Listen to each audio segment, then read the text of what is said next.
tonight. As president of the Prichard City Council, I want to thank each of you for being here. And before we begin, I would just like to remind everyone that under section 1143C of the Alabama Code, our meetings must be conducted in an orderly and respectful manner so that we can carry out the city's business in decency and in order. This evening, Chief Knight will be serving as our Chief Sergeant at Arms. His role is to help maintain respectful behavior in the chamber. If any interruptions occur, Chief Knight will issue one warning and ask you to settle down. If the disruption continues after the first warning, you will be asked to leave the meeting. Thank you again for coming out. Thank you for being patient with us, and we'll go ahead and get started. So I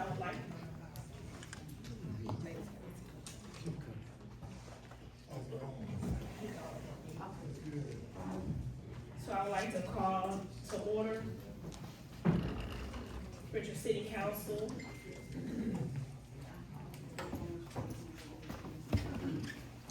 meeting. Today is Thursday, January the 22nd, 2026, and it is now 4:23 p.m. Invocation and prayer, Pastor Lewis.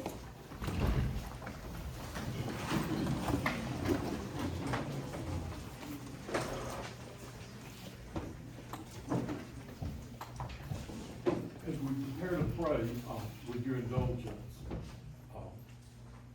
Councilwoman Hale, our Prichard Historical Commission president has been rushed to the hospital during the pre-council, and so if we could remember his wife in our prayers.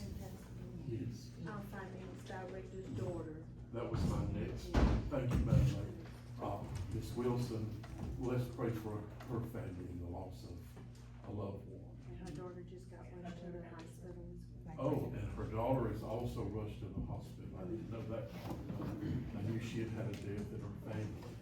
So, Ms. Wilson, the finance director, let us pray. Bless the Lord, O my soul, and all that is within me. Bless his holy name. Bless the Lord, O my soul, and forget not all his benefits. Father, we're grateful for the privilege of this meeting. We're grateful for the privilege of prayer. We're grateful that we live in a city where people care about each other. Yes, so we lift up today our own president, Madam President Oletha White, as she is in the hospital. We ask for healing for her. We pray for our finance director's daughter who's been rushed to the hospital. We pray for healing. We pray for comfort for that family as they've just in the last days have had a death in the family. We ask you, Lord Jesus, bless in this meeting tonight. May the council do the business of the city in a way that would benefit every citizen and the city as a whole. Give us a sense of cooperation to do that which is right.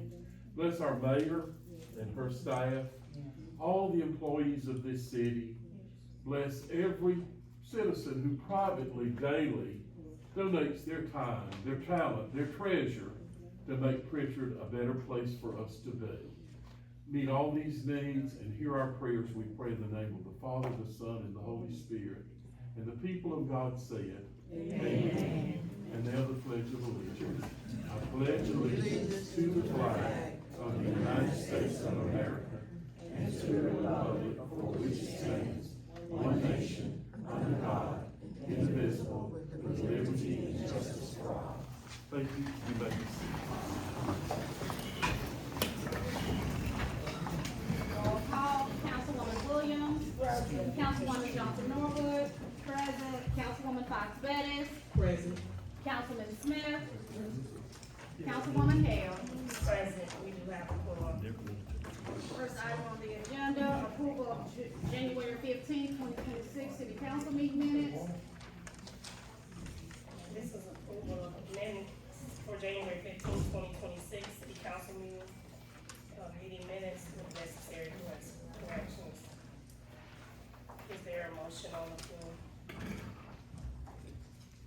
Make a motion that we approve the minutes with the noted corrections. Is there a second? I second that motion. Councilwoman Williams, Yes. Councilwoman Johnson Norwood, Yes. Councilwoman Fox Bettis, Yes. Councilman Smith, Yes. Councilwoman Hale. Yes, motion carried.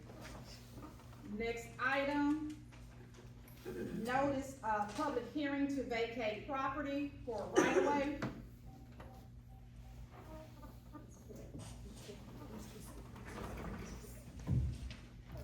Yes, he's here, come on up, Brian. This is Brett West, he's the one who's, putting the, package together that started last term, and, if you have any questions, you can, direct to Mr. West. Sorry, good evening, council. Thank you for this time. Brett West, address is Right. 2757 Brookwood Drive, Mobile, Alabama. Just turn it off. I think we can get. Yeah, you gotta talk pretty loud, so I gotta coach your voice. So yeah, I mean, I don't know how much, I actually met, with the old council, as some of y'all were part of that meeting probably back in November, but found some, other title things, other hoops we had to jump through, and so with the turnover of council, wanted to, and I know y'all's process, I had to do this anyways, but wanna make sure everybody here is comfortable. So if you have any questions or just want me to talk more about it, I'm happy to do either one of those. Just give them an overview, excuse me, Madam President. Just give, just give them an overview, you don't have that, not that. I don't have the map that It's in the package. but yeah, so the overview is when we're talking about, over there in the industrial area, Anton Street, Wolf Ridge Road, that area, which is a big industrial pocket, and I know a lot of, businesses there for the city, and, so the owner, it's the previous H.H. Jordan Construction is the property, and, Mr. Gates, the owner of H.H. Jordan, he shut the company down and retired, I guess in December 2024. And so the first parcel that we sold off is actually the one, the new Frito-Lay distribution center, came to, and so obviously that's a great national tenant business that, was brought to the city. And, so that just speaks, just to that area and the type of attention that it can bring. Cause I know when I was tasked with finding, some land for Frito-Lay, they said all of Mobile County, close to 65, and that, was what I felt and they felt was the best piece of property. And so basically where we're at is there's still 18 acres, of Mr. Jordan or Mr. Gates' property there, that we currently have under contract with some investors out of Atlanta. And, their goal is to clean the place up and bring more businesses into the area. And so what the request is there's a right-of-way that goes right through the middle of the property. And it kind of messes up the integrity of the property, and it's inside a fence. And 30 years ago when Mr. Gates bought the land, I don't know how it fell through the cracks of the title company, but this whole time he's thought that he owned it, and he was unaware that he didn't own it. So I mean, and I don't think the city in that time has had any plans to do anything with it. 100 years ago or however many years it was when they first made the tax parcel, it was gonna be, broken up into more industrial, I guess kind of an industrial area there, and so there was a proposed road. But as I mentioned, now there's really, a road or right-of-way that's not being used by anybody with no current future use. And so, he is requesting, to be able to take ownership of that in exchange for a parcel that he does own.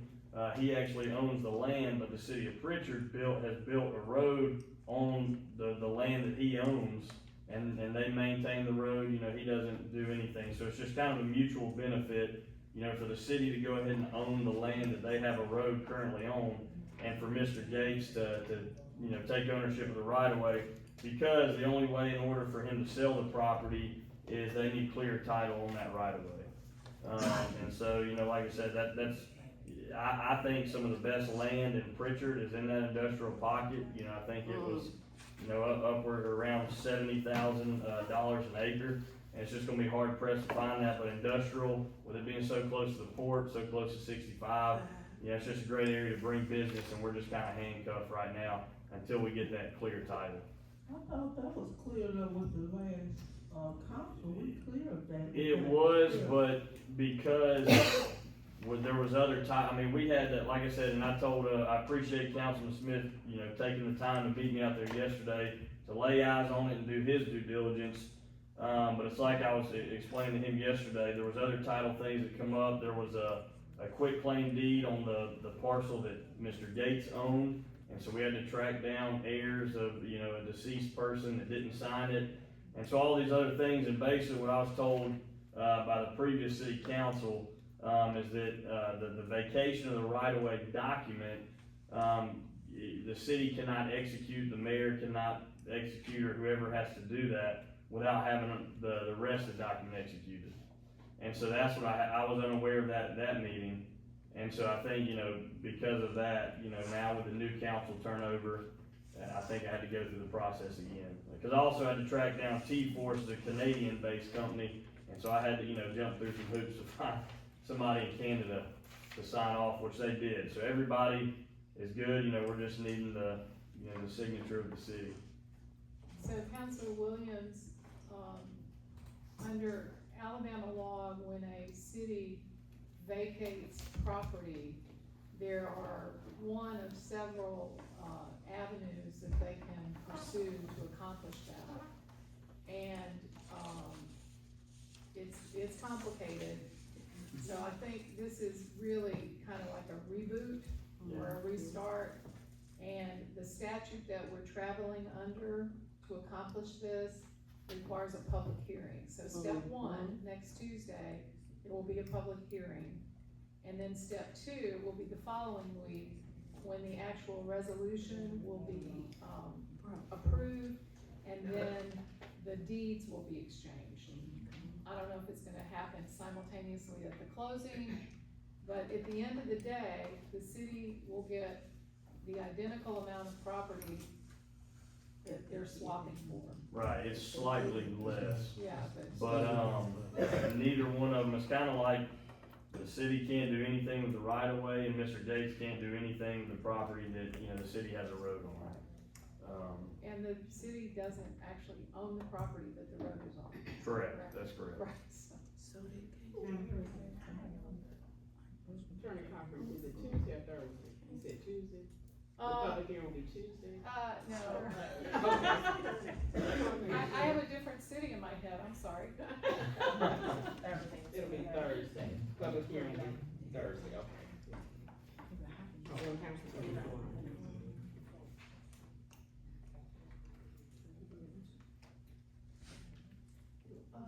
No, you're just, well, I guess you could move to authorize the city clerk to advertise the public hearing. I make a motion that we authorize the city clerk to advertise the public hearing for next, Thursday, January the 29th at the city council meeting. I second that motion. Councilwoman Williams, Yes. Councilwoman Johnson Norwood, Yes. Councilwoman Fox Bettis, Yes. Councilman Smith, Yes. Councilwoman Hale. Yes, motion carried. Next item, request to refer claims against the city to administration. These are claims against the city that need to be referred to the administration for the, to be referred to administration for the city attorney to review and advise. Is there a motion on the floor? I make a motion that we refer the claims, the two claims, against the city to the administration for the city attorney to review. Is there a second? Councilwoman Williams, Yes. Councilwoman Johnson Norwood, Yes. Councilwoman Fox Bettis, Yes.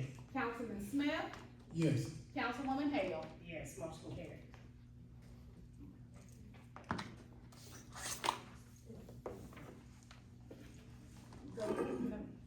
Madam, President, Yeah, I don't see can we it move next, his so to we'll the go next? to the next one. Thank you.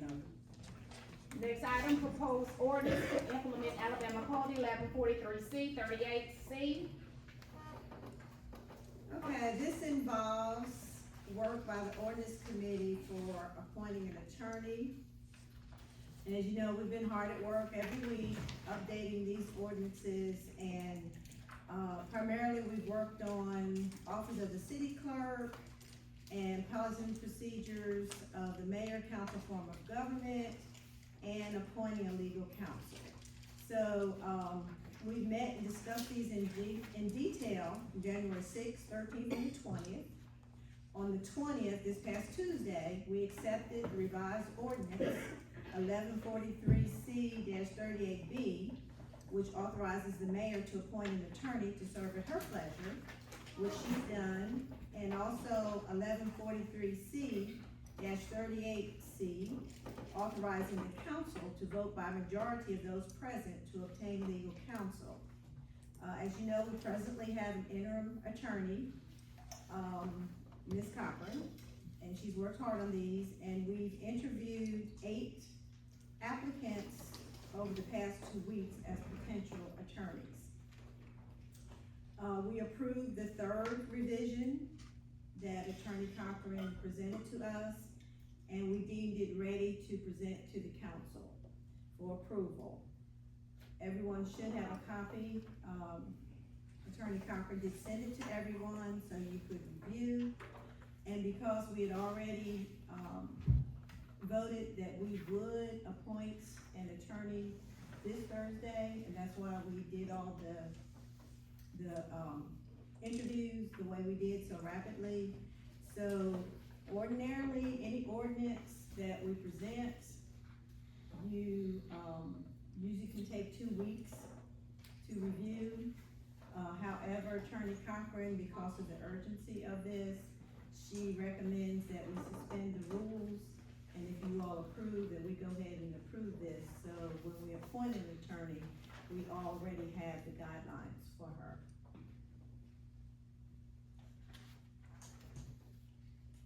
Any questions? We need to make a motion. Okay, so I make a motion that we accept 1143C, 38B, 1143C, 38C, authorizing the council.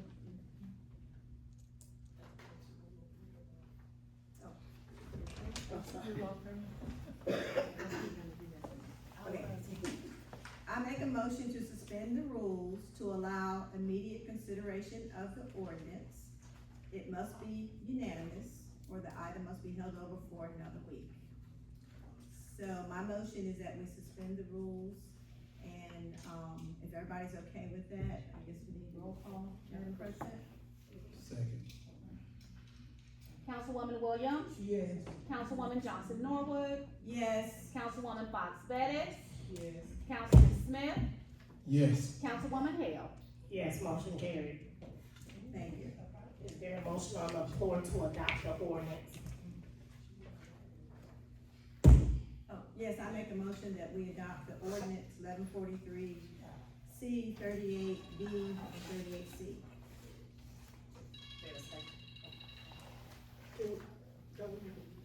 We have to do them separately, don't we?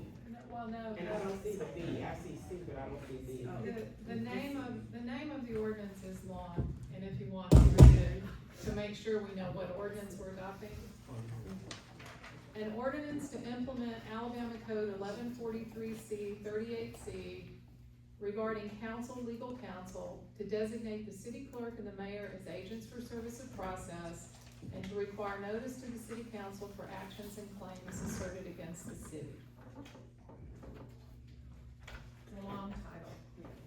And so you were asking about 1143C, 38B, it's there.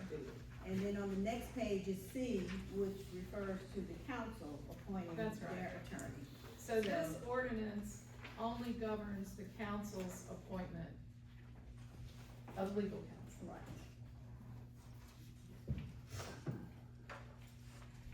There's a motion out there. Second. So she made the motion. Mr. Smith, second. Councilwoman Williams, Yes. Councilwoman Johnson Norwood, Yes. Councilwoman Fox Bettis, Yes. Councilman Smith, Yes. Councilwoman Hale. Yes, motion carried. Next item, proposed ordinance establishing the city clerk.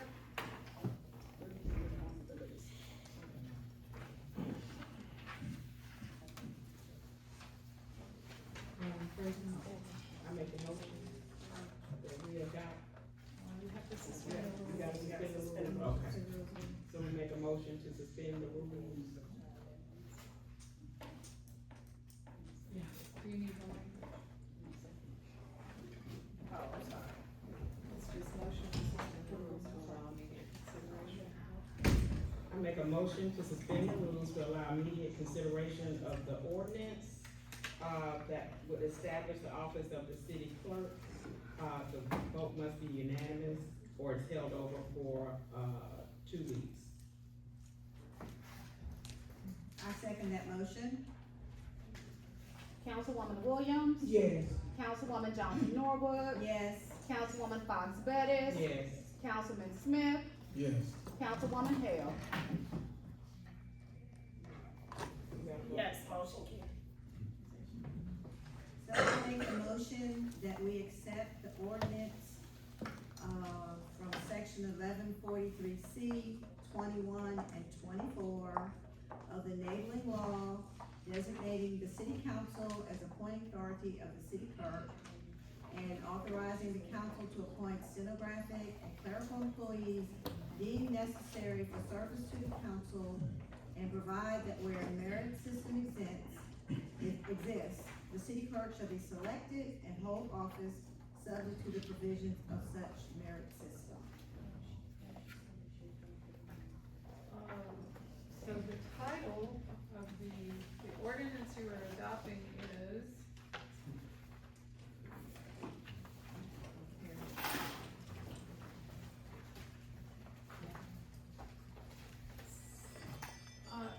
Madam Clerk, is there an ordinance number associated with this?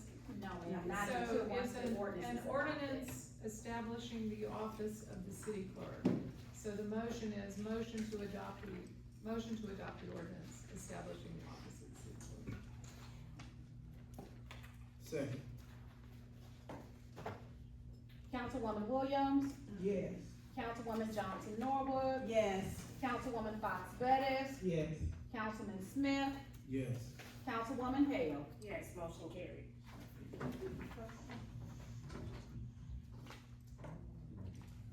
Next item, proposed resolution establishing the city council attorney.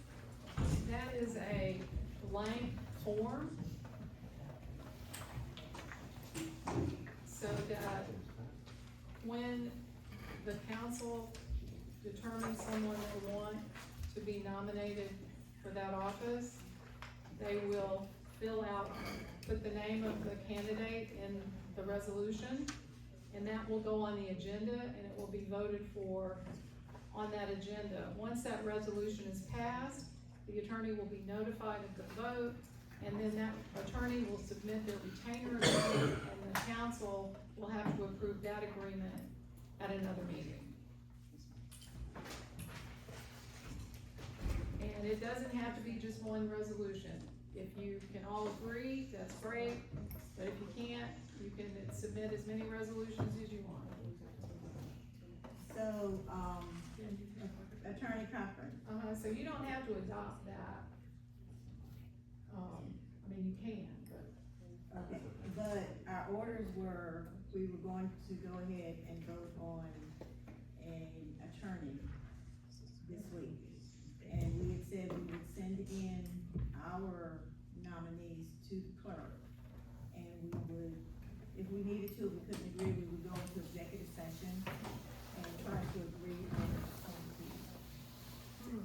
Well, I didn't know about that.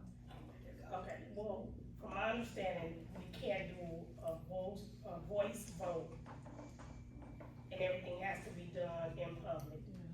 Now, also with that, someone has withdrawn their application from the position or applying for the position, and that actually was the person that I was actually gonna, recommend as my person.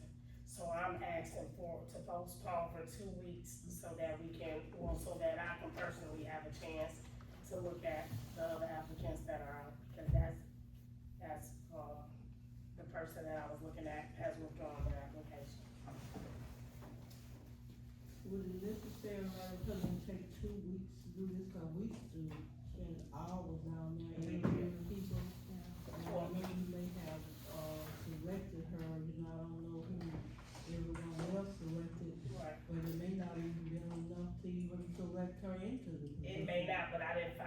that she withdrew until this morning, so at least to next week is what I would say, at least to next week.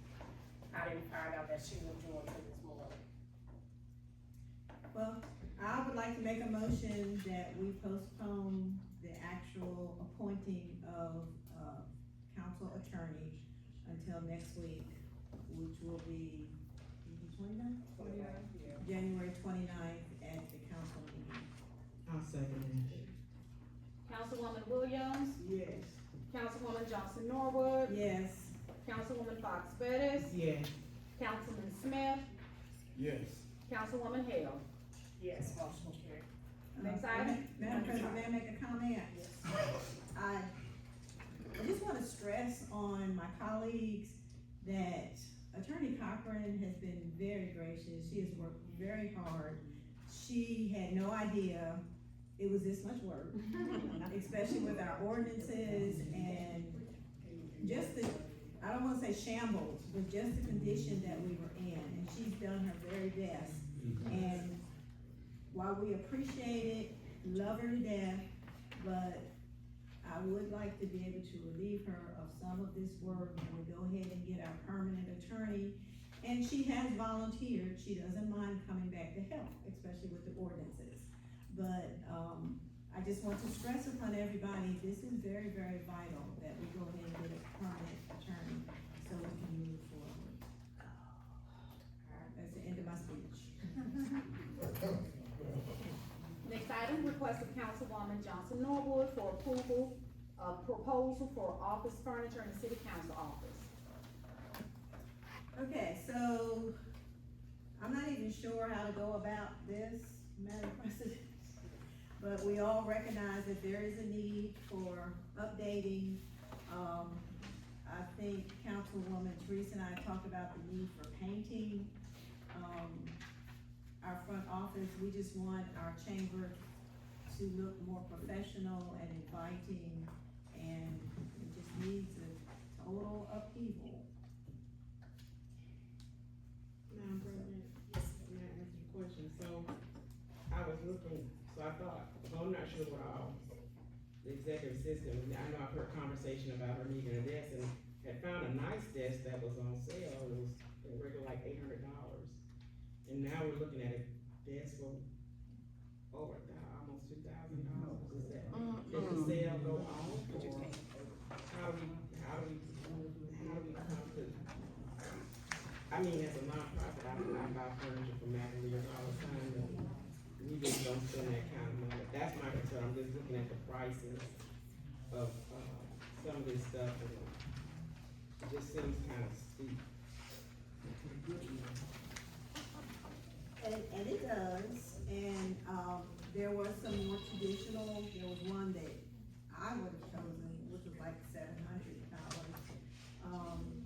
But, because she's been here and been so faithful and worked so hard, we told her to pick what she liked. It would be up to us to approve it, yes or no, and we probably need to establish a budget on what we want to, And President, I mean, I'm thinking, speaking to the finance director to find out what has already been budgeted, what's in the budget that would allow for it, because this total is $4,217. And so I think that we could do better, and that's a lot, I think that's a lot. Not saying the furniture is not nice, but McAleer's has some good furniture, but, you know, and we may wanna look at, are we like in a contract with McAleer's? I know some businesses. Yeah, we have counsel. But you know, sometimes it's just good to get a couple more quotes for similar furniture and see if there's some better pricing. So will we set a budget for this? I think that's next, we need to state what we think and then look and see what's available from the finance director. We have to do, Ms. Wilson and finance and see what's on in the budget for office supplies. What has been bought in the past? Nothing, From, nothing. And when I furnished my my office, I pay for my own furniture, it costs about $2,000 to get everything Yeah, painted. I know the furniture's high. I No, wouldn't the work. furniture's high. I think to get it painted and everything, it's reasonable to say $2,000.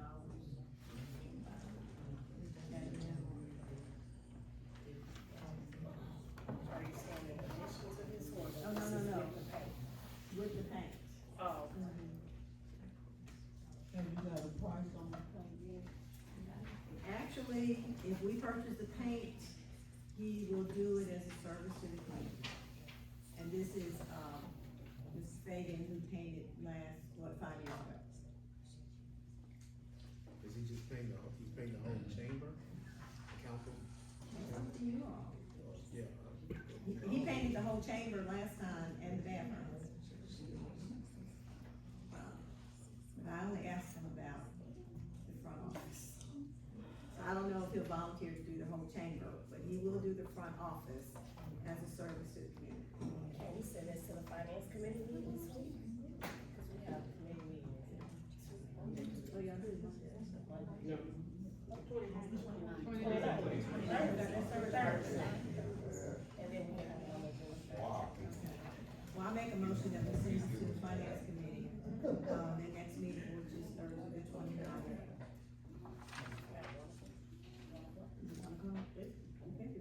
It's 10 o'clock, isn't it? I believe it's 10 o'clock. And I'm requesting that they, get a figure of what's available from the finance director. We go ahead and set a budget. And we just work very hard to get nice furniture and refurbish that area within that budget.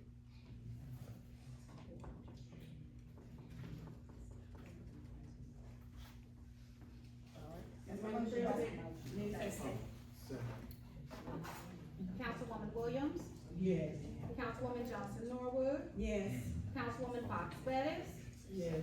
Councilman Smith, Yes. Councilwoman Hale. Yes, motion carried. Madam President. Yes, ma'am.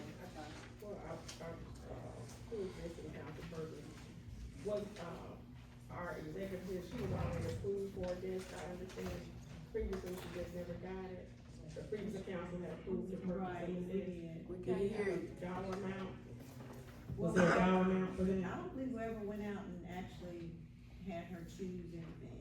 Just that she was approved for the desk, okay. Next item, request to introduce ordinance establishing motor fuel sales for the city of Prichard. Yes, Madam President. What this is an ordinance to establish a penny-and-a-half tax on the retail sale of gas and a 2-cent tax on the retail sale of diesel fuel. And we're asking the council to, review this ordinance. This is, not a tax that is not customary. In most cities, you have this tax. Prichard just does not. In accordance to state law, this tax can only be used for the improvement for roads and bridges. And as you all know, the biggest complaints that we have is the potholes in Prichard and the bridges. And so we have to begin to raise revenue in order to address that concern. We now have 2 truck stops in the city limits of Prichard. And so the 2-cent diesel tax on the retail sale of gas, we already do the distribution tax. This is on the retail sale. It's going to help tremendously with the funds and the revenue to be able to improve our roads and our bridges in the city of Prichard. So we're asking that you all refer this over to the ordinance committee. And then we look at it and then vote on it on next Thursday if we're here. Madam President. I keep saying that. Madam Mayor, Yes. is it possible we can have a survey done of the amount of gas that's actually sold in Prichard?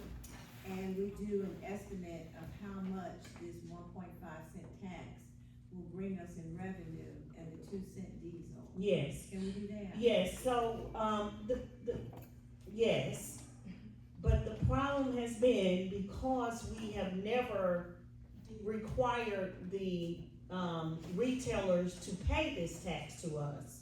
There's no history in how much gas is actually sold in our city.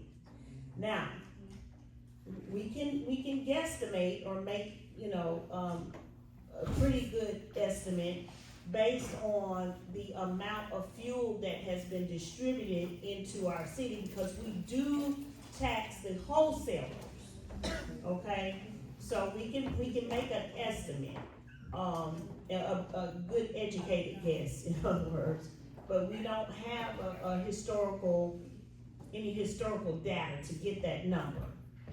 But I do know that it should be a pretty significant amount that we'll be able to get every year.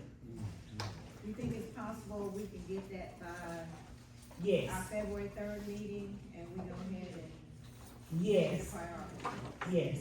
yes, I agree.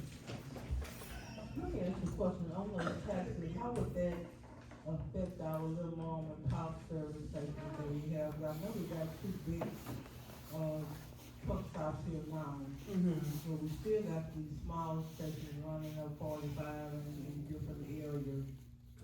So, it's, first of all, the increase is on the sale of the gas, okay? So, the proprietor is not paying the tax, right? So it's when the gas is sold, when you buy that gas, that tax is already in that price, in the per gallon price. So it's on the retail sale of gas.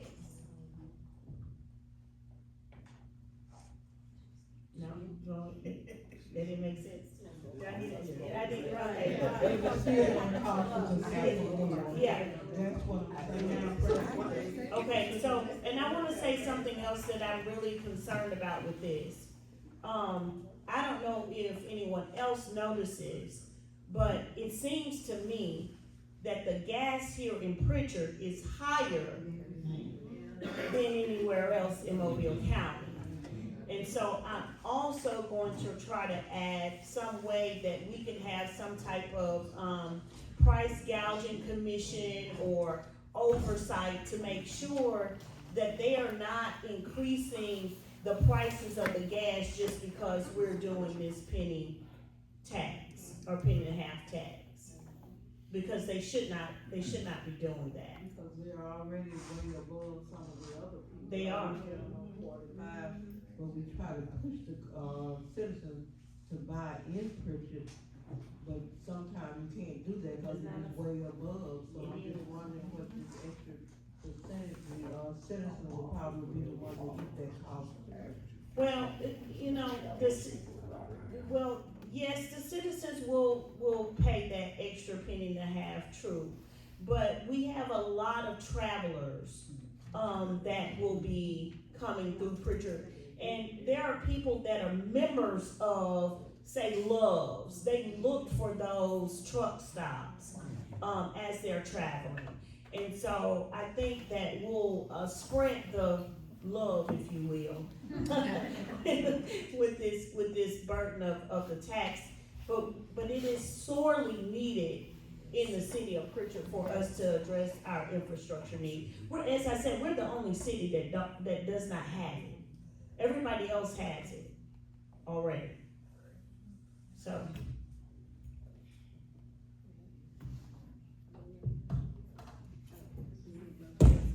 Yes. Oh, yes, I make a motion that we refer this to the ordinance committee to be addressed on February 3rd. Yes. Councilwoman Williams, Yes, Councilwoman Johnson Norwood, Yes, Councilwoman Fox Bettis, yes. Councilwoman Hale. Yes, motion carried. Request of Mr. Clemens for independent living center. Just walked out the door. He came in here and just stepped out of the hall.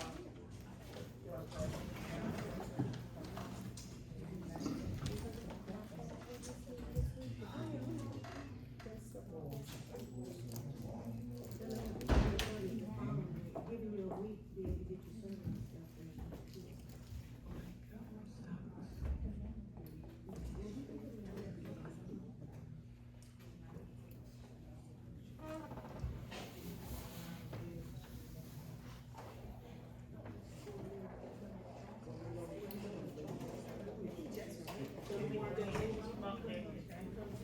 Just move on.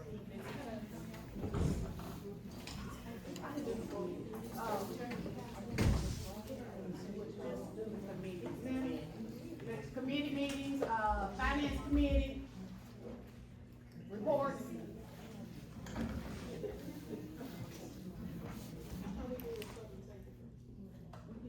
She said she just doing it.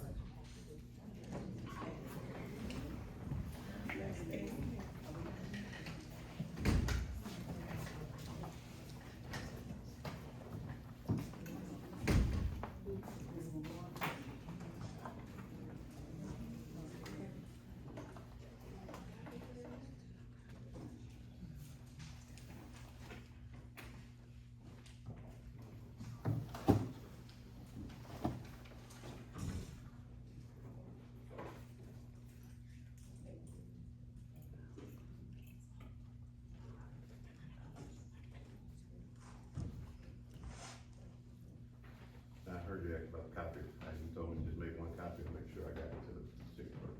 So that is the one copy to provide for the city clerk. So on behalf of the city council again, good evening. My name is Roger Clemens, residing at 122 Delta Street, right here in the city of Prichard. And we're coming to request, based on the outline of the ordinance, a license for independent living facility.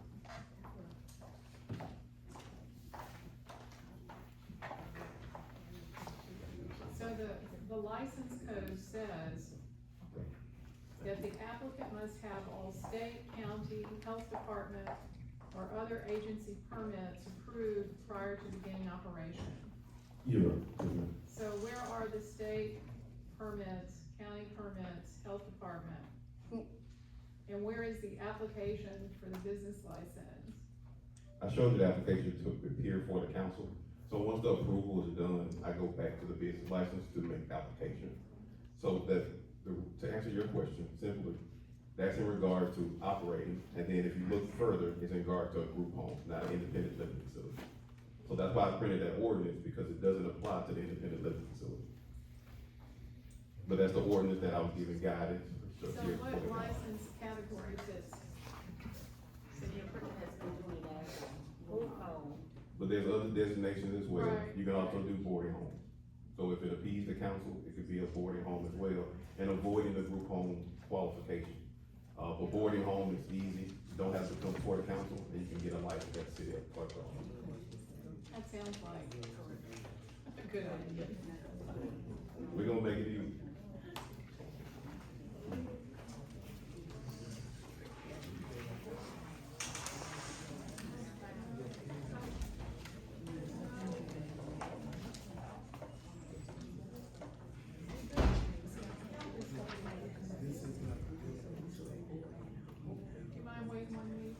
I just don't have the time. Like I said before, if you look in there, I got a request already. I supposed to turn this in on the 15th. And I've been kind of giving them the same understanding that I've had the prior meeting, that it just got lost in the applesauce. Your zone multifamily. We're zone multifamily, that's an argument. Yes, ma'am. So why wouldn't you get the same license that you would get for multifamily? We can, that's at the privy of the council. We're only here because we was given guidance to be here. My Yeah. preference would have been just to stay at the city clerk's office, get a license, and keep doing business. Get your, state license in your county and health department, because if we do it as a boarding home, you would need that. Well, that'll keep me from coming to the council, but we can go that direction and show that information to the city clerk's office, leaving us in the hands of administration, which would far help us better than trying to go through any other procedural methods and kind of close the gap on the week. So. think that'll be better because of the what was it, 1,000 meters Yeah, there's of a, proximity. there's 1,000-meter proximity on group homes, Exactly. not independent living facilities. So it's, It's okay. Madam President, Ms. Niles. Yes, do we ma'am. have an occupancy ordinance for the city of Prichard already? And the only reason I ask about that, and, you know, Mr. Clemens, again, Sure. unfair housing, what they call, what they say now, 10 toes down. I'm all about that. I love it. But even Yes, at that, what concerned me is when you said as many people as we want, because then at that point, then that makes me step back. So when I say that's as why I was many wondering people if as we want, that means we're opening up more than one facility. I said in the beginning that we have more than one house. One house is behind Cozy Brown. I got 57 houses that sit in Old Cottonwood. I'm pre-planning and I'm presenting to the council only one facility of many. So if, as long as this boarding, independent group home thing is erased, you probably don't see me in the city clerk's office inviting you guys to grand openings. So what's the square footage for the living space? 49.90, How much? 49.90. 49. And is the facility being, constructed in such a way that individuals will have their own, maybe shared space, you know, 2 people to a room, or is it a wide open type thing where everybody, do they have shared baths, shared kitchens? Good question. They have a shared room up to 2 people. The state law requires that square space 12 by 10. And 120 square feet is the square footage that we'll be operating in for each individual assigned to each room. What's that square footage? 10 by 12, 120 square feet. And of course, we know we can divide it up how we want to, but 10 by 12 is the standard size that we go with in that facility. Now, mind you, when I say again, as many as we want for that facility, that's not the case. I'm just talking about all the facilities that we'll have in the city of Prichard. Yep.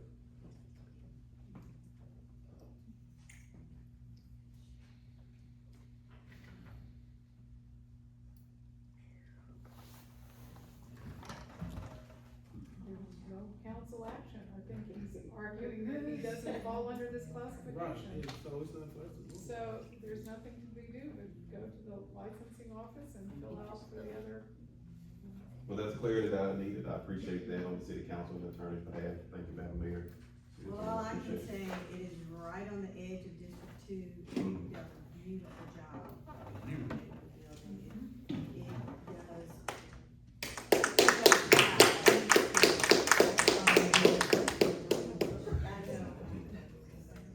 Well, I definitely appreciate it, and we look to do more, and make the city proud, so thank you guys, appreciate it, we appreciate it. Can I get that copy back? Sorry. Does the clerk have a copy? I'll make a copy for the clerk. I did that. Yes, ma'am, not a problem, thank you.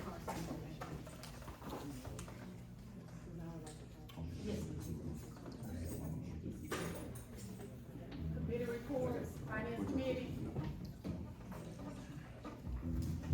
We will be meeting this, Thursday, but we still don't have no financial report from the finance office. We still don't have it, and we requested those, ever since November, we don't have the first one yet.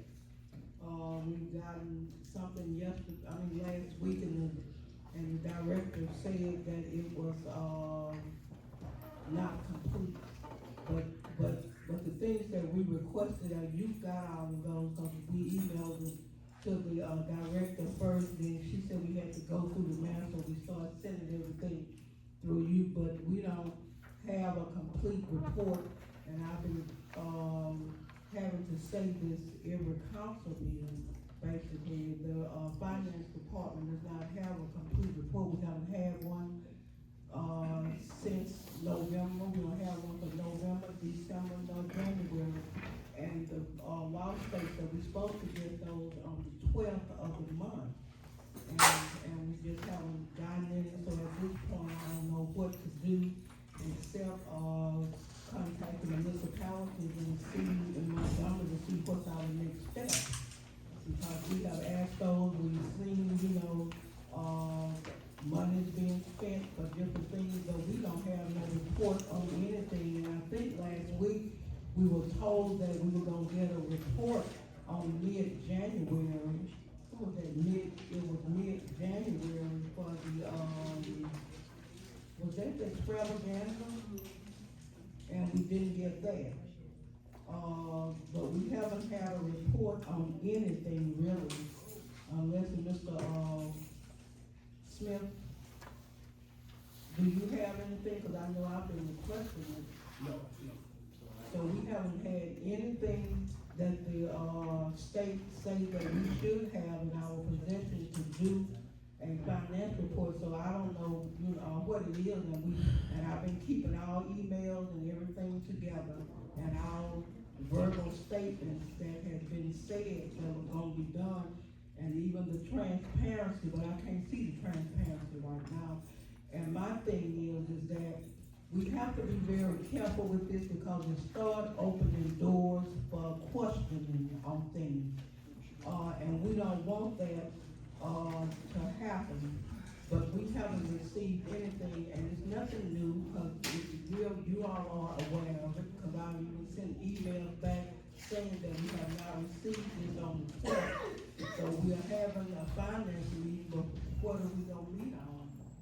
Because we can't look at the books and see what has been spent, why it was spent.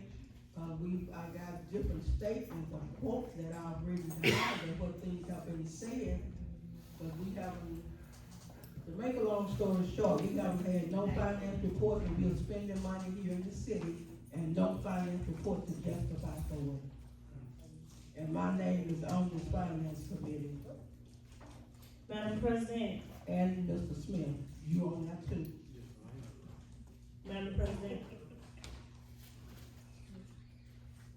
Just for point of clarification, on December the 29th, I'm looking at an email that Ms. Annie Williams, Councilwoman Annie Williams is on, Councilwoman Norwood is on, Councilwoman Bettis is on, Councilman Smith is on, and Councilwoman Tracy Hale is on.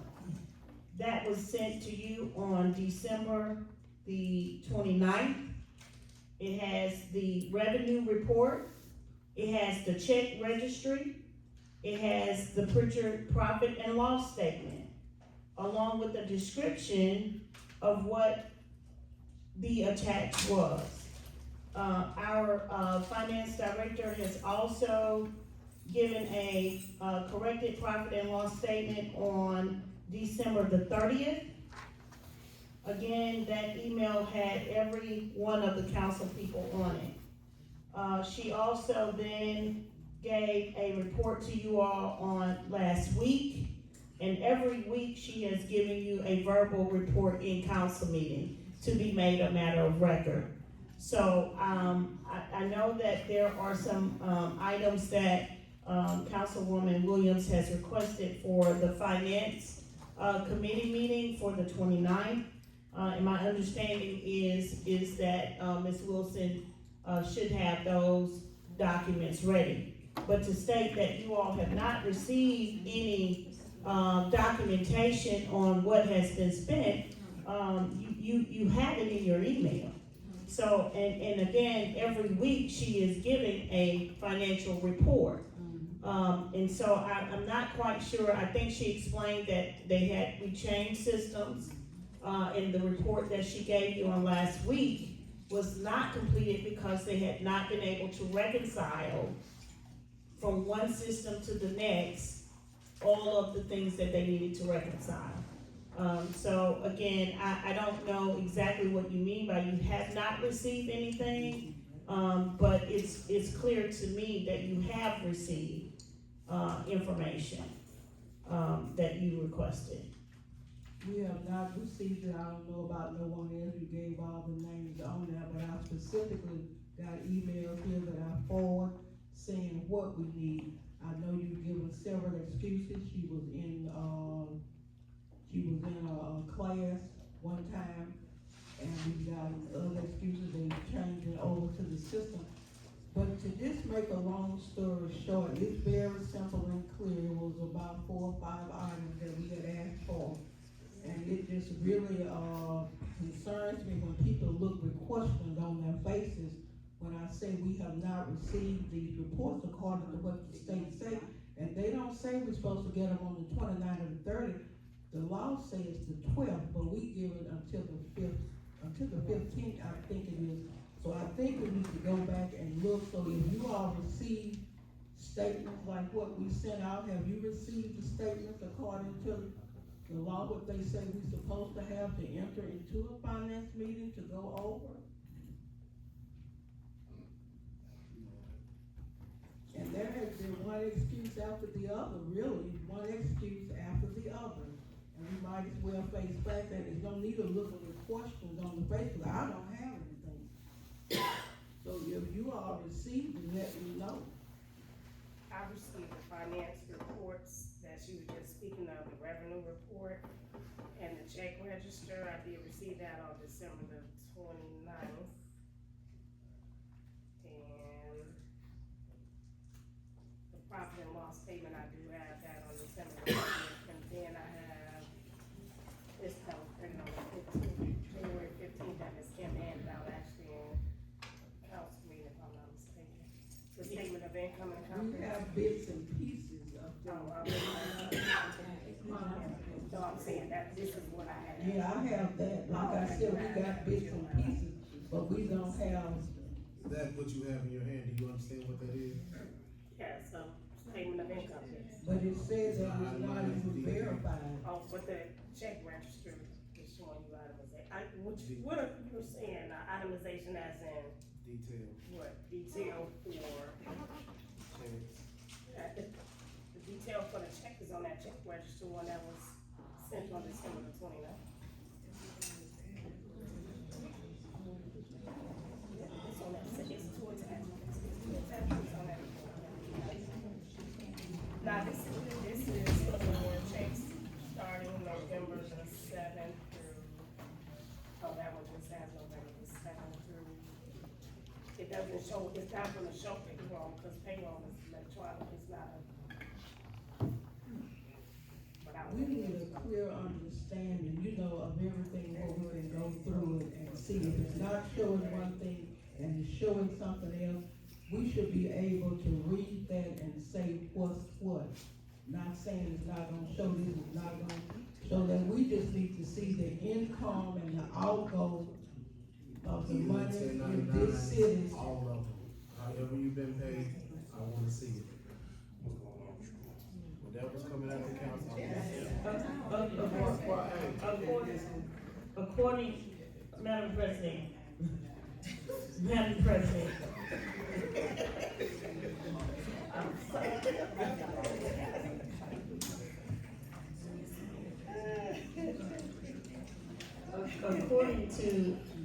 according to the law,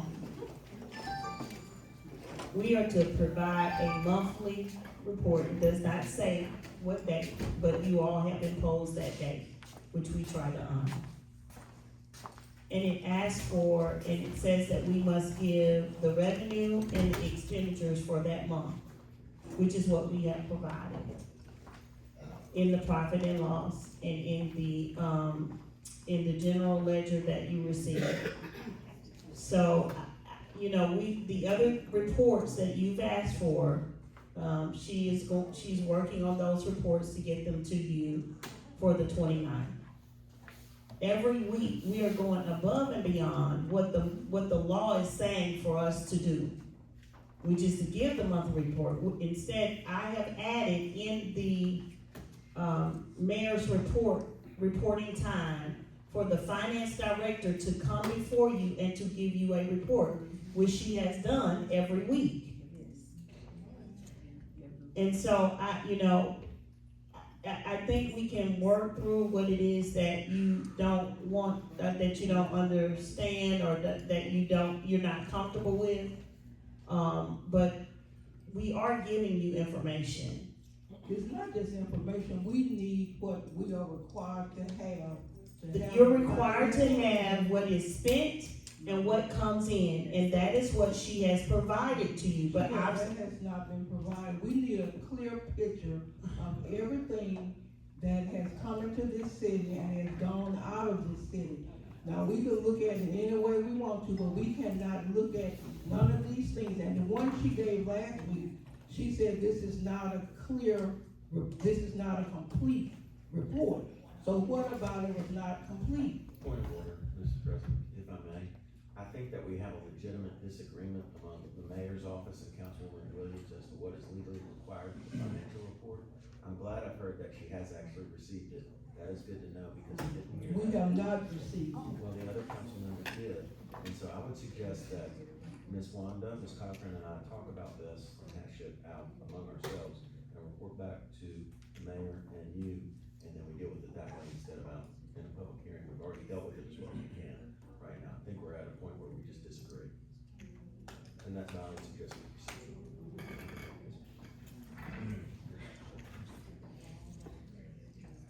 Bid committee?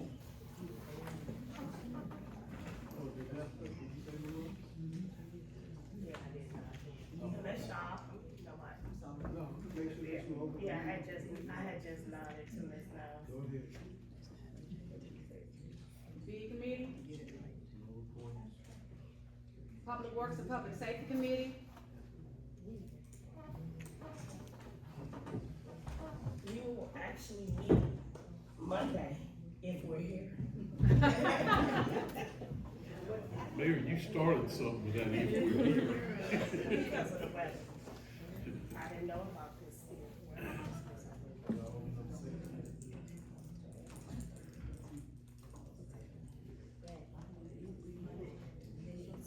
We'll have our meeting here Monday, at 10 a.m. if weather permits. With your library board?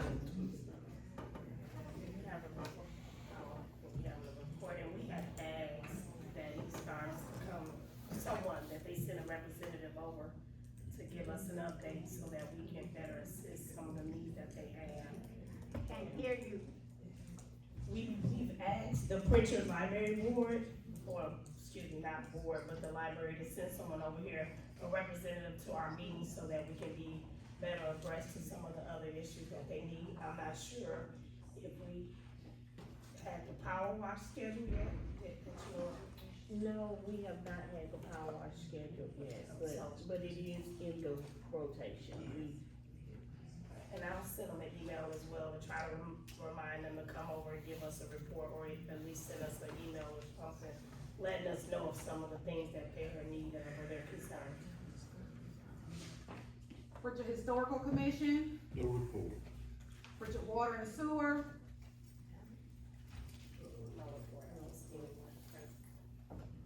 Ordinance Committee?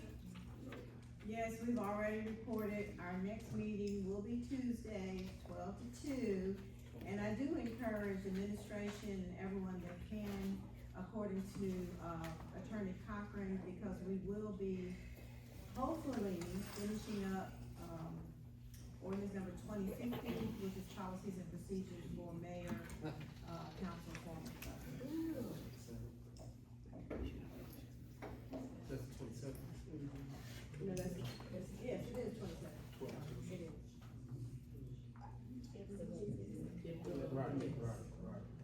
Mayor, mayor staff?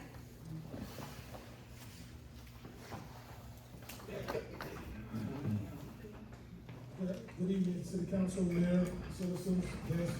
I bring to you the fire department, run report. I also bring to you the 2025 total run report for the fire department, which was a total of 3,184 calls. Out of that total, 130 were fires. We had 39 building fires, 40 vehicle fires, 13 grass fires, 32 trash fires, and 6 potable and stove fires, was fire that was contained to pots, it did not spread. For this period of runs dating January 16, 2025 through January 22nd, 2026, January 16, 2026 through January 22nd, 2026.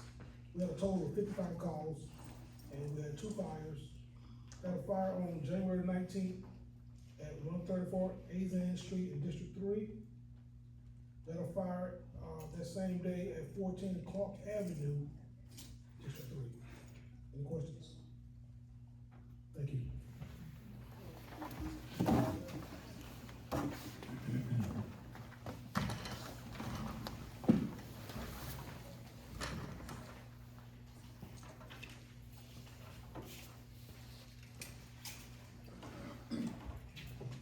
Good evening, council.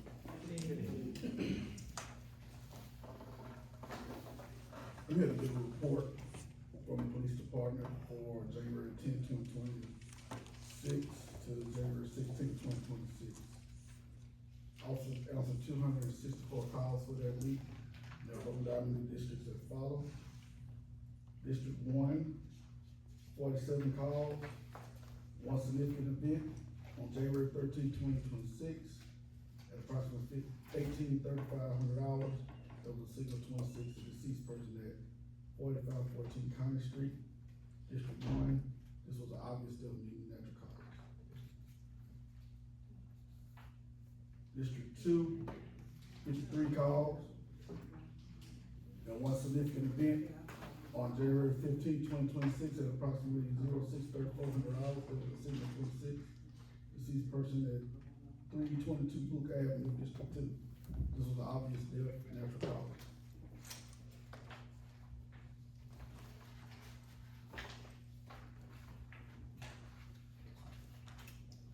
District 3, 55 calls, no significant event.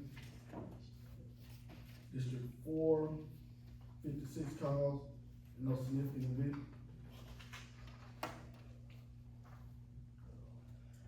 District 5, 53 calls, and 1 significant event. On January 14th, 2026 at approximately 21:04 hours, there was a signal 17 person stabbed at 3901 West Main Street, District 5. The victim was transported to the University Hospital with non-life-threatening injuries. The suspect was identified. That concludes my report. Any questions? Yes, Chief. Are you familiar with, the traffic lights? The red light system? I'm just looking at Pensacola, and they've actually installed like 13, and already they've gotten over 2,000, people running the red lights, and we know we have a big problem, and then looking at the hit and run, that we just had, and I was hoping that we could get the mayor to get with you and look into installing those.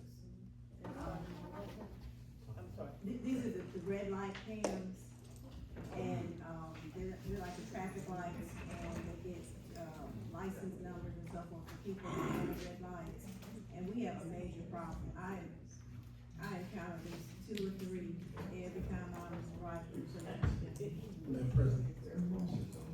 Also, that also ties into, one of the things that I wanted to work on, with just getting cameras. I wanted to get with you over there to see how we can get these cameras, since we do not have the foot patrol or the, patrol out there. Can we get these cameras, solar cameras, to tie in and help out with these patrolling these certain areas strategically placed at these high where we see high crime areas. Madam President,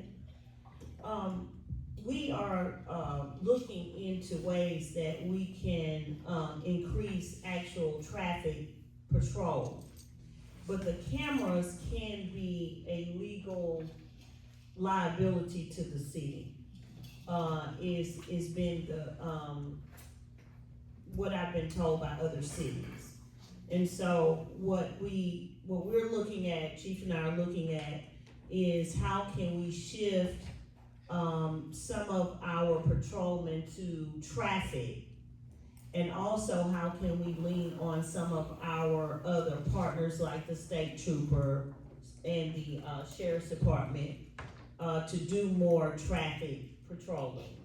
So that's what we're going to look at doing, but the cameras can be a legal liability for, the city is my understanding, and maybe the attorneys can weigh in on that a little bit more. Madam President, I'm sorry. The issue with red light cameras, and my information may be dated, I haven't looked at the state level to see if any legislation has been adopted, but when a police officer gives you a ticket, that is an arrest, right? It's the equivalent of an arrest. And so, policemen cannot make arrests for misdemeanors that are not committed in their presence. So, if you have a camera, there is no police officer there to witness the crime of running the red light, and it's a criminal misdemeanor to run a red light. So, Even if you have an officer on the other side looking at the monitor. right, and so there has to be legislation that takes it out of a criminal realm and allows a civil process. And then the other thing is who's gonna buy the cameras, who's gonna maintain the cameras, and that's usually a private company, right? So then you're outsourcing a lot of revenue. There's just a lot of moving parts, and like I said, this information may be dated, somebody at the state may have already, looked at it, but it's not just like, oh, we're gonna get cameras, go ahead, Josh. And the other thing, in addition to what you said, Ms. Cochran, is there's a real problem with proving who is actually driving the vehicle Yeah. with those cameras. And there are a few lawsuits, I know, that are going on against Moss Point in Mississippi, against Ocean Springs, that may have been dismissed. I know the lawyer that's in. There's a host of problems with those cameras, there really are, in terms of them actually making money ultimately for the city and resulting in prosecutions that are successful. But I do think in cities that have managed to successfully implement a program, those, what do you call those crashes in the side? T-bones, yeah, that those are greatly reduced, and that's what kills people oftentimes in a red light situation. Yeah, but we are, concerned, of course, with the amount of traffic violations that we are seeing. And of course, with 47 people being hit, by cars last year, including, this year with the young men that got hit over on Whistler Street, we are going to increase the traffic patrol in Prichard, to make sure that we're trying to curtail some of these tragedies from happening again. So we are looking at that. And we are gonna ask the grant team to look at grants to help us build capacity in our police department, because we need more police officers on staff. And, Madam, Mayor, if we bring in those, sheriff, I think they need to be monitored too, cause I've seen them stop a lot of people. I'm trying to stop them and I'm right behind them, not speeding, but people tell me they got a speeding ticket. So I think all of that needs to be monitored, because people come over here and make money, and do we get that money that they get those tickets on, or do that go back to me? So there's $35 that is made off of a ticket. $35. So, do we have it? I'm sorry. No, I'm saying when they write those tickets, The sheriff's department keeps that That's revenue. what I'm That's saying. if they write it. That's if they write the A lot of ticket. times sheriff departments don't write it. Right, right now, they're not writing tickets. They're doing other operations, they're not writing tickets, most of the time. We have a lot of, people that are switching tags. Now, they can ride up behind you and tell if that tag belongs to that car. So, it's a lot of times that we see things going on, we don't know exactly what it is that's transpiring, right? So, but the sheriff's department is not working traffic in our city right now. What are per they, se. what are we? Major crimes. Have they been called in recently or? Yes, that's this Yes, morning. just this morning, What crime? We had homicide, homicide. What district? district, Marengo Drive.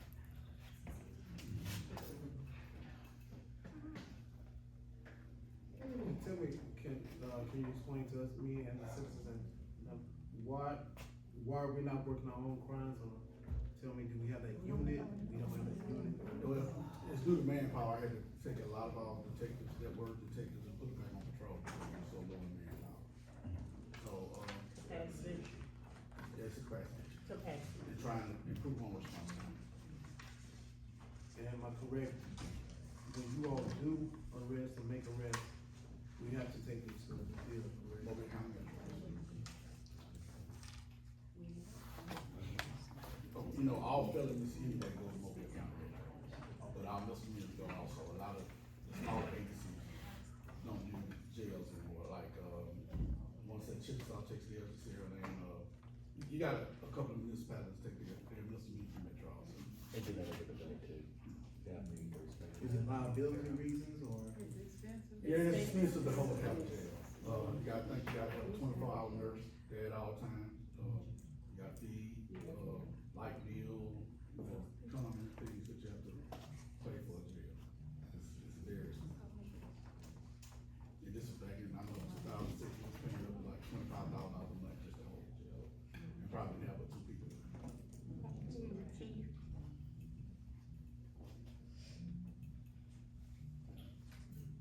Thank you, Chief.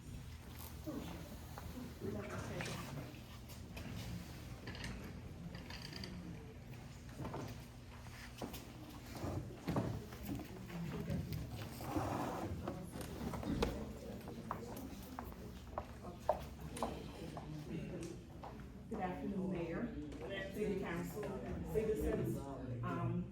I'm here to report that all of the bank accounts have been set up and that, we're only waiting for signatures from Councilman Smith and Councilwoman, Hale to, get everything set up and get all the accounts in play. And I know that you guys were speaking on the reporting and things like that. Bank reconciliations have not been done because we're in a new system and we're working to get that done. Hopefully she'll have those reports to you guys sooner than later. And, that's all I have to report. And we do have the, we did get the credit card that you all requested, that should be coming as well, I think, yes. Yes. So, you, instead of doing the debit cards for each one of your accounts, the council will have a credit card to check out. I'm sorry, what's your name again? Kimberly Jackson. Ms. Jackson. Yes. She's with the finance, I'm sorry. No, I'm just saying. Thank you, Ms. Jackson. Okay, thank you. Thank you. Good afternoon to citizens and council. Couple updates, we'll let the council know that on this starting Sunday. at 5 p.m. What about them? Yeah. Starting this Sunday at 5 p.m., the safe room will be open for the weather storm that's coming in. We have the safe room open until from Sunday to Wednesday morning at 9 a.m. From that, yes, over at the safe room with the fire department and also the police department. Also, just some updates for Councilwoman Hill. Street signs, separate has been done. Also, public service is actually working on your main fairway signs. Currently, also, Main Boulevard has been surveyed, and Chapman Street has some issues, potential issues with the water, that's coming out the ground, the reason why they cannot, fulfill those needs. Main Boulevard will be done once the weather kind of warm up for those apron of the roadway. Also, for District 4, Church Street has been surveyed, and that issue, is waiting Prichard water to take care of the necessary pipe to close out. And also, Prichard 1, they have, been looking at your speed bumps for Golfway, so those, possibly be installed within 2 weeks. Those will be there, like, those are upstairs, the tables, there was a speed bump. Those won't be the full tables, but they will be the decorative, speed bumps. Madam President, District 5 for Billy Williams, is that the address? Say it again? District 5, Billy Williams Street. I haven't received a call or email from you about that, just have those two council members.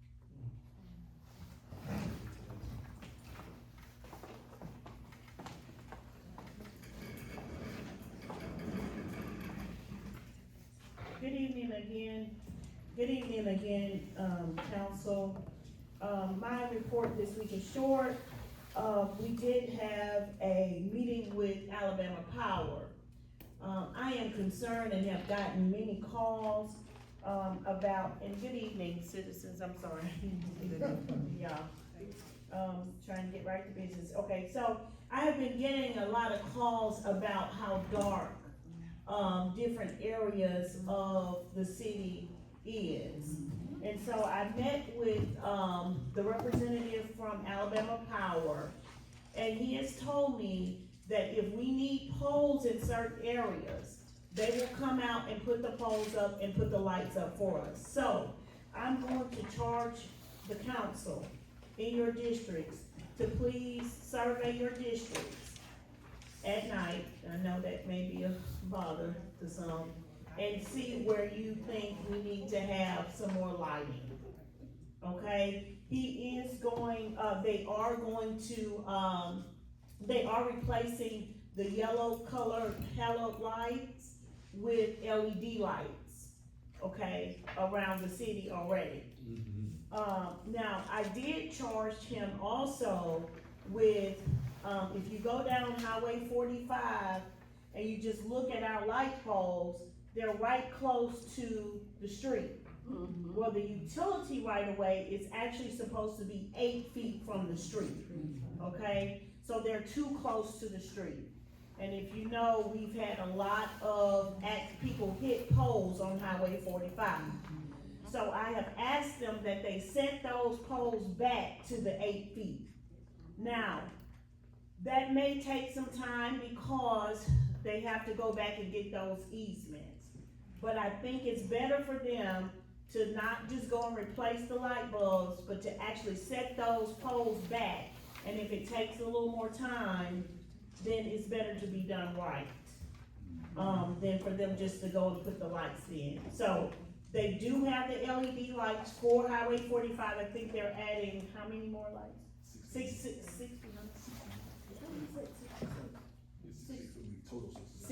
so it'll be 66 lights all together on Highway 45 when they're done. But we're going to, they're gonna set those poles back. They have to, that's just where their right way is. So, that's what we've done. They've also offered, to help us with economic development, which is a huge deal for us. And so we've asked them to help us. There is a report that they gave the city, they said a few years back, that does a snapshot as to what kind of businesses would go well in the city of Prichard. And he's gonna go back and update that report, and then we'll present that report to council once we get it, okay? So that was the Alabama Power meeting. We also had a meeting, I don't think we talked about this, with Halo, Dr. Ashley Williams with USA. They have a program that deals with children. They have a program that deals with children that have like a second chance type program. And so they are wanting to actually locate in the city of Prichard. And so they are asking for some space. So we're gonna be looking at where we could possibly house them. I think it's a wonderful program for them to want to be here in the community. And of course, USA brings a lot of resources with them. And so we need that program here. So I'll be coming back to you and asking you about, you know, if we can lease some space to them for their program. They also want to get back into Viger, and so we're gonna try to broker that conversation as well. We had, yesterday, a great event with the ribbon cutting in the infield over here in Snug Harbor, with the new home, and that was a wonderful occasion.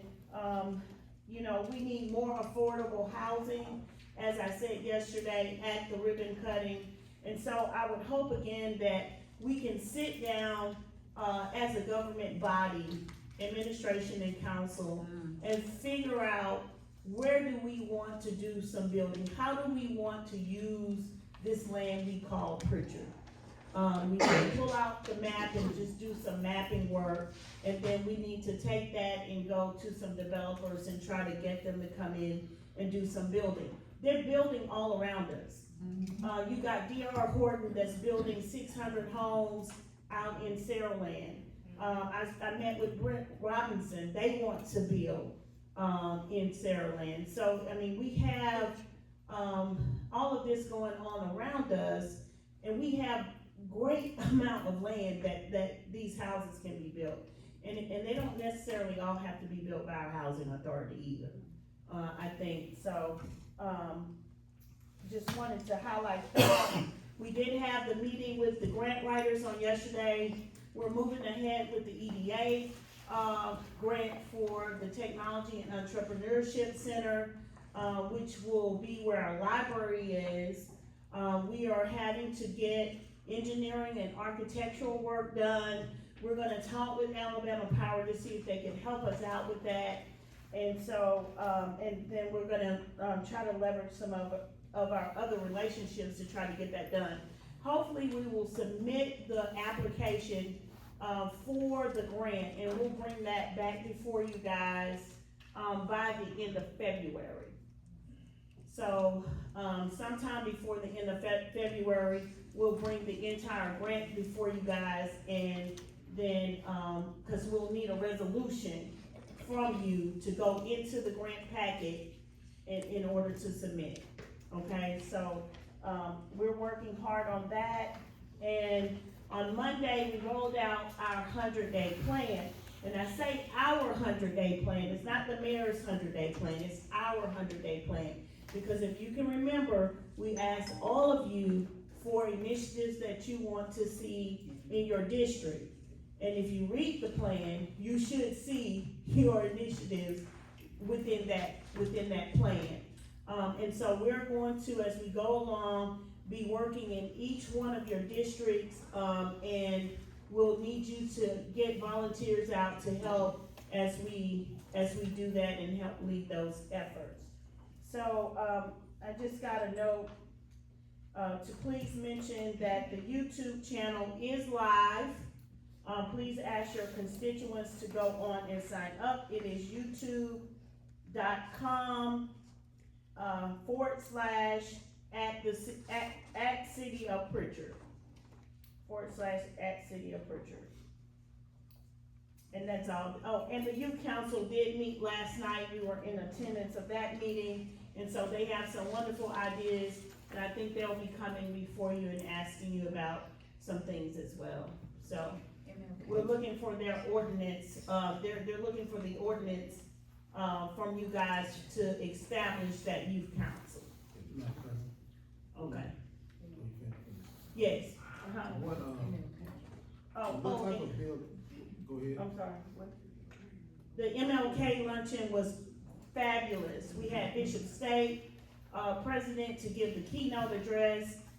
It was absolutely wonderful. I thank, Councilwoman Hale and Councilwoman Bettis for attending. It was just a wonderful, wonderful event. Everybody is just over the moon about MLK and the march that we did. And I thank again Mr. Kenneth Fairley, I think he may be, oh, he's still here, for allowing us to be a part of the planning for the march and the luncheon on Monday. For the Halo program, Yeah. what building or what type of building are they trying to, is this to house the kids or? Is No, this to- well, they meet with the kids, I think, what is it, every other Tuesday, or How often do they meet with those children? They meet, what they were asking for us was monthly. Monthly. A space for monthly Yes. meetings, like a community center type feel, not somewhere for them to live or stay or anything like that, for them to have their meetings. Okay. Right. For that, say that again. Just for them to come to gather for their meetings where they present and go through workshops with the youth. So non-residential, so these kids. No. Are these, what type of kids are these, you said? These are kids, it's like a second chance program. Are they Yeah, you children wanna at come home? talk a little bit more about it, Ashley is more in depth with that. Just very quickly, they do have two separate programs, through USA Health, the Center for Healthy Living and Families. And the way that the program is set up, one is violence prevention based, whereas it's immediate intervention. So once a youth is a victim of a violent crime, let's just say they were shot, they intervene with them while they're actually at the hospital. They go there and they have a very good response rate when you are mentoring someone and advocating for someone while they're still injured, because they're more prone to listen to what you're saying, as opposed to once they go back home and they're back around that environment, a lot of times it's hard to get them back. So they've had a very high success rate, but they meet with the kids and they stick with them. They run the entire program, but it is hard for them to find space sometimes, and a lot of times the youth don't want to come to a hospital setting. They want to stay in their community, and it's easier to keep them somewhere they can, they feel more comfortable. And they also ask us about transportation sometimes. A lot of the students aren't able to attend sometimes because they don't have a way to get there. So those were the two asks they had from the city. I think the OCA Edwards Museum building, that's available also for those type of meetings also. And Madam President, may I also ask, Mayor Davis, you mentioned Viga, are they interested in helping with the youth at Blunt as well? We mentioned Blunt, but what they were saying was they don't wanna, overwhelm themselves. Right now, I think they only have the capacity, to do Viger, and there was another high school they're working in right now too. What was it? It was middle school. Middle school, Scarborough. Scarborough.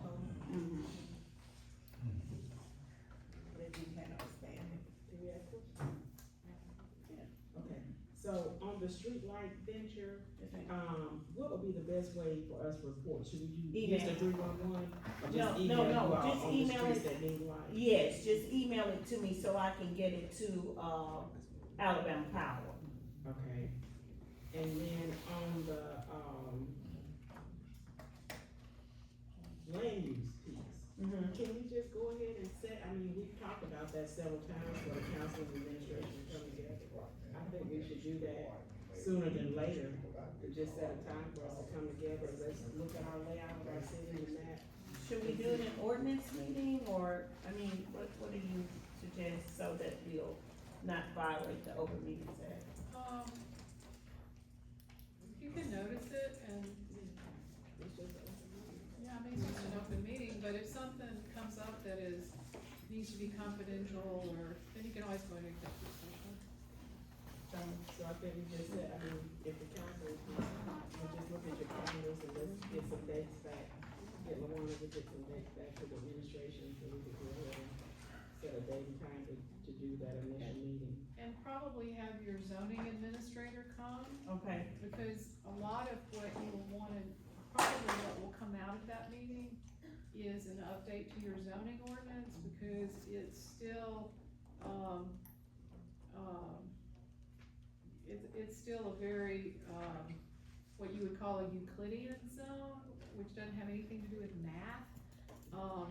It has these, separated uses, you know, you can't do this here, you can't do that there, and a more modern code is more flexible with the type of use in each district.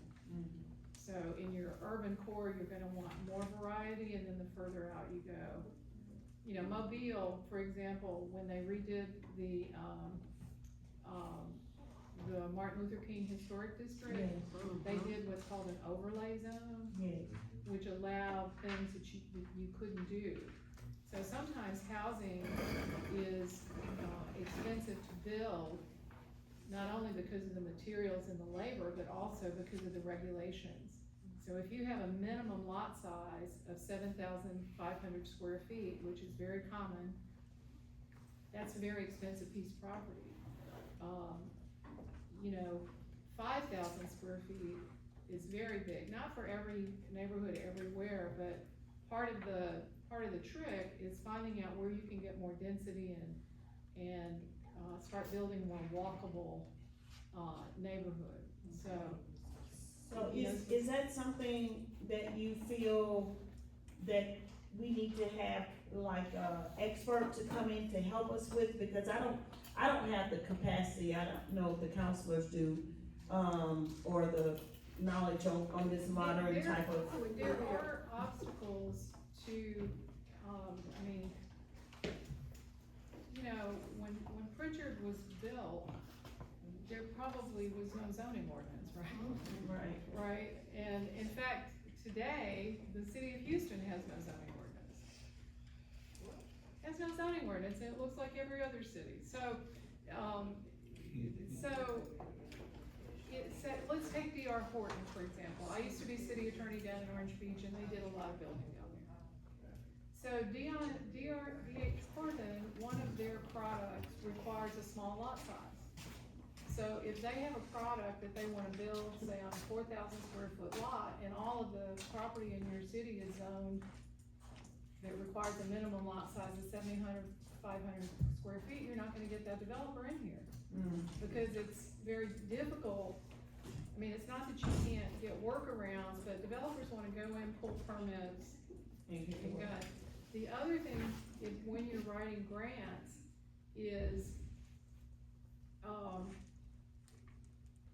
there's a thing called pattern housing, and, if you, let's say you had a piece of property that your mother left you, and you wanna do something with it.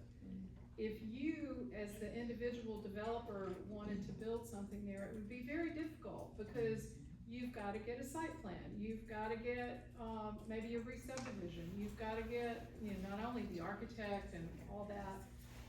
So cities, if you could get a grant, you could hire an architect who would come up with 10, 15 different plans that would be appropriate for different areas. Those would be pre-approved, and so individual people that are small would come in, get the plan, and get their building permit very quickly.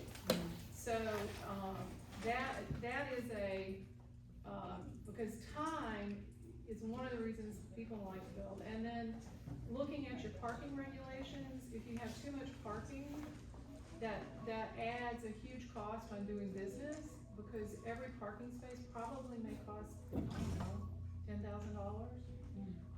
If you're building a parking garage, it's higher than that.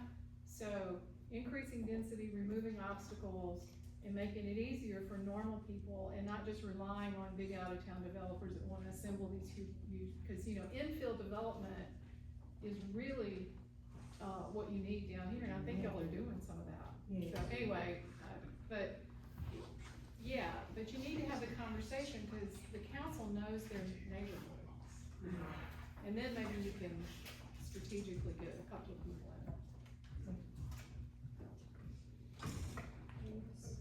in.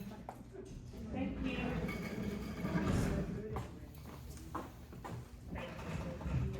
You make those reports in our record.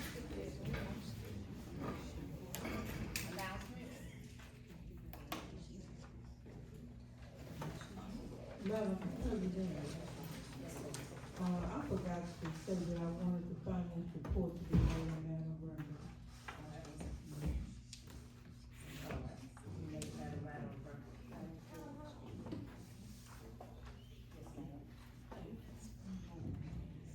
Announcements? Well, I guess as you all know, we're having a town hall meeting for District 5, tomorrow at noon at the O.C.I. Edwards Museum, Multicultural Museum. I'll see you all there. Time, please. Noon, 12. Mr. Smith, would you say that you gonna be here again? the Multicultural Museum on 45. What's that address? But before you get to the, You know what the Mount Great Bridge? Right, yes. Okay. Thank you. Cross street from Cozy Brains Restaurant. That go to The gray building. To piggyback off the mayor, my new light at the foot of my driveway, the new LED light was installed yesterday. I can see. And one we installed between my driveway and another driveway also,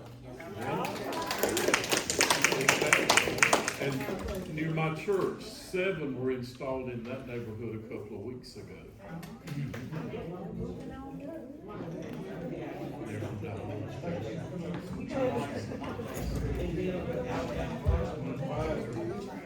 I did speak with the mayor, and I know the councilwoman Hill had also, made mention to that.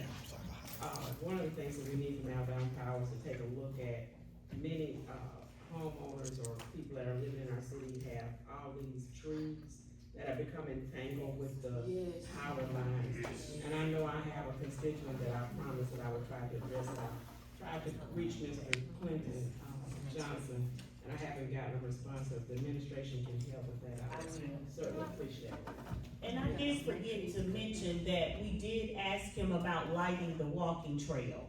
There are many, constituents that want to use it in the evening time, and so we are looking at, now, we asked him for solar, okay?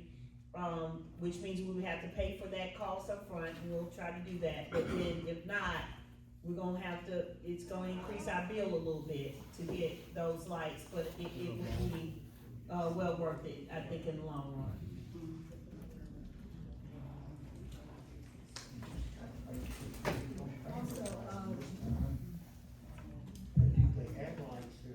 Madam Mayor, can you email us a copy of the 100-year plan? Can you? The 100-year plan is not available. If we're here. You know, I've read it on Facebook, it's really extensive, it's very good. I couldn't download it from Facebook, so can you email? Yes, I can email, but it's also on, there's a PDF on the website. If you go to thecityofprichard.org, it's on, scroll all the way to the bottom, you can click on the PDF form.